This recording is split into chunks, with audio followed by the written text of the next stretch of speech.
হাওয়া অফিস জানিয়েছে, বঙ্গোপসাগর থেকে প্রচুর পরিমাণে জলীয় বাষ্প স্থলভাগে প্রবেশ করছে। বৃষ্টির অনুকূল পরিস্থিতি রয়েছে উত্তর এবং দক্ষিণবঙ্গে। উত্তরের কোথাও কোথাও ভারী থেকে অতি ভারী বৃষ্টিও হতে পারে। দক্ষিণবঙ্গের কয়েকটি জেলায় বজ্রবিদ্যুৎ সহ বৃষ্টি এবং ঝোড়ো হাওয়ার সতর্কতা জারি রয়েছে। মঙ্গলবার বজ্রবিদ্যুৎ সহ বৃষ্টি হতে পারে উত্তর চব্বিশ পরগনা, দক্ষিণ চব্বিশ পরগনা, পূর্ব মেদিনীপুর ও নদিয়ায়। একই পূর্বাভাস বুধবারের জন্য জারি করা হয়েছে দক্ষিণ চব্বিশ পরগনা, পূর্ব মেদিনীপুর, পশ্চিম মেদিনীপুর ও ঝাড়গ্রামে। এই জেলাগুলিতে ঝড় বৃষ্টি চলবে বৃহস্পতিবার পর্যন্ত।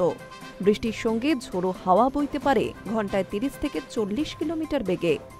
কলকাতায় বিক্ষিপ্তভাবে হালকা থেকে মাঝারি বৃষ্টি হতে পারে, তবে আলাদা করে কোনো সতর্কতা জারি করা হয়নি। সোমবার এবং মঙ্গলবারের জন্য সমুদ্রে কোনো সতর্কতা নেই। বুধবার এবং বৃহস্পতিবার উত্তর বঙ্গোপসাগর এবং সংলগ্ন পশ্চিমবঙ্গ, ওড়িশা উপকূলে ঝোড়ো হাওয়া বইতে পারে। হাওয়ার বেগ থাকতে পারে ঘণ্টায় 35 থেকে 45 কিলোমিটার। দমকা হাওয়ার বেগ হতে পারে 55 কিলোমিটারও। এর ফলে সমুদ্র ওই 2 দিন উত্তাল থাকতে পারে। মৎস্যজীবীদের সাবধান করা হয়েছে। উত্তরবঙ্গে আগামী কয়েকদিন দুর্যোগের সম্ভাবনা রয়েছে। সোমবার থেকে বুধবার পর্যন্ত ভারী বৃষ্টির সতর্কতা জারি করা হয়েছে দার্জিলিং, জলপাইগুড়ি, কালিম্পং, আলিপুরদুয়ার এবং কোচবিহারে।